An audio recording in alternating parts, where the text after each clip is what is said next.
मराठी माणसाच्या न्याय आणि हक्कासाठी रस्त्यावर उतरणाऱ्या शिवसेनेला सातारा जिल्ह्यात रस्त्यावर यायची वेळ आली आहे। एका मराठी माणसाने शिवसेनेला रस्त्यावर आणलेलं आहे।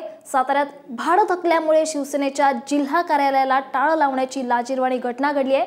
विशेष म्हणजे जिल्ह्याचे पालकमंत्री आणि आमदार शिवसेनेचा असताना ही घटना घडल्यामुळे शिवसैनिकांमध्ये नाराजीचं वातावरण आहे।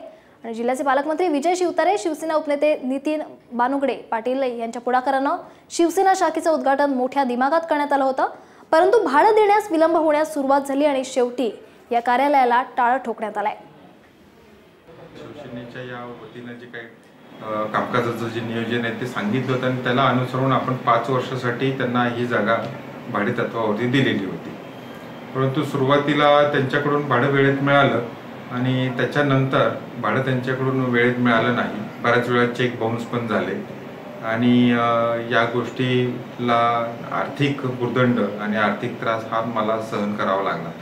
तर हा बराच वेळा विषय चंद्रकांत दादा यांना आणि त्यांचे विजय पाटील यांना, नितीन बानुगडे पाटील यांना देखील फोनवरनं सांगण्याचा प्रयत्न केला, मेसेज करण्याचे प्रयत्न केले, तर याला कोणत्याही प्रकारचा त्यांच्याकडून रिस्पॉन्स मिळाला नाही।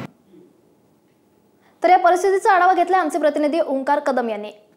माणसाच्या न्याय हक्कासाठी लढणारी संघटना म्हणून ज्या संघटनेला ओळखलं जातं, या शिवसेनेची आज सातारा जिल्ह्यामध्ये वाताहत झाल्याचं आपल्याला दिसतंय।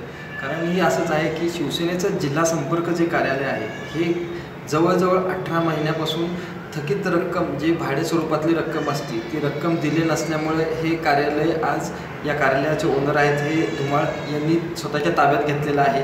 आणि या रकमेबाबत शिवसेनेच्या या सातारा जिल्हा पदाधिकाऱ्यांशी संपर्क केला असता त्यांनी आत्तापर्यंत त्यांना उर्वीची उत्तरं दिली। त्यांना कोणत्याही प्रकारचं याबद्दल कधी देणार काय याबद्दल काही सांगितलेलं नाही आहे। आणि त्याच्यामुळं शेवटी कंटाळून या जागेच्या ओनर आहेत धुमाळ यांनी हे कार्यालय स्वतःच्या आता ताब्यात घेतलेलं आहे। अतिशय लाजिरवाणी अशी गोष्ट आहे ही शिवसेनेसाठी।